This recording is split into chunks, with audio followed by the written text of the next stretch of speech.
A special thank you to each of our subscribers who make this channel possible. Here's today's story. In a move that has stirred significant debate across the nation, President Donald Trump signed an executive order on February 5, 2025, aimed at banning transgender athletes from competing in girls' and women's sports. The order, aptly titled "Keeping Men Out of Women's Sports," grants federal agencies the authority to enforce compliance with Title IX, a federal law that prohibits sex discrimination in educational institutions. This decision aligns with the Trump administration's interpretation of sex as the gender assigned at birth, a stance that has been met with both support and fierce opposition.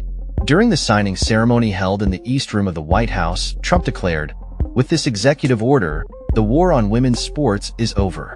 The event featured lawmakers and female athletes, including former collegiate swimmer Riley Gaines, who have publicly supported the ban. White House Press Secretary Caroline Leavitt emphasized that the order upholds the promise of Title IX and mandates immediate enforcement actions against schools and athletic associations that fail to provide single-sex sports and locker rooms for women.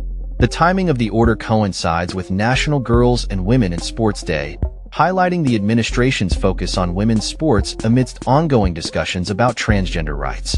Trump's approach to this issue has resonated with a segment of the electorate, as evidenced by a recent AP VoteCast survey indicating that more than half of voters believe that support for transgender rights has gone too far.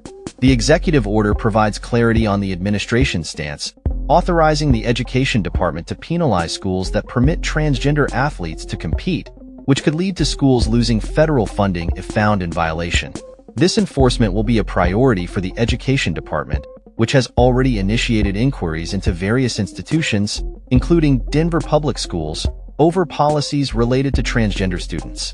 Additionally, Trump has warned the International Olympic Committee, IOC, regarding the participation of transgender athletes in the upcoming 2028 Summer Olympics in Los Angeles, stating that the U.S. categorically rejects transgender lunacy. He empowered Secretary of State Marco Rubio to communicate this message to the IOC, which has largely deferred to individual sports federations on the issue of transgender participation.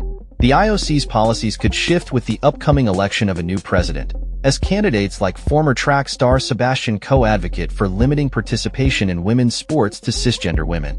In a further extension of this order, Trump announced that Director of Homeland Security Kristi Noem would deny visa applications from men attempting to enter the U.S. under the guise of being women athletes. The U.S. Olympic and Paralympic Committee, along with the organizers of the 2028 Olympics, have yet to respond to the executive order. This ban is part of a broader series of initiatives by the Trump administration targeting transgender individuals. Previous actions have included efforts to redefine gender in federal documents, restrict gender-affirming care for transgender minors, and limit educational discussions on gender identity.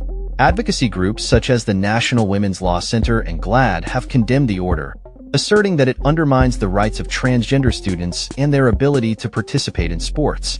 Fatima Gosgraves, the president and CEO of the National Women's Law Center, stated, "Contrary to what the president wants you to believe, trans students do not pose threats to sports, schools, or this country, and they deserve the same opportunities as their peers."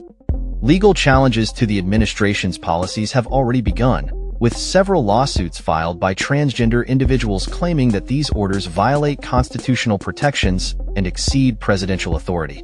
The impact of Trump's executive order on the transgender athlete population remains uncertain, as data on the number of transgender athletes in the U.S. is difficult to ascertain.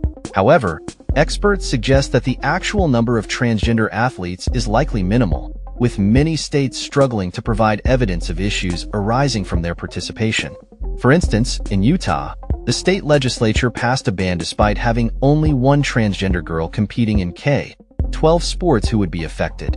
This has led some observers to describe the situation as a solution looking for a problem. As the nation grapples with the implications of this executive order, it is clear that the debate over transgender rights in sports will continue to be a contentious issue, reflecting broader societal divisions on gender identity and equality. That's all for this story. We upload videos every day covering many different subjects, so hit that subscribe button to stay informed. Thanks for watching.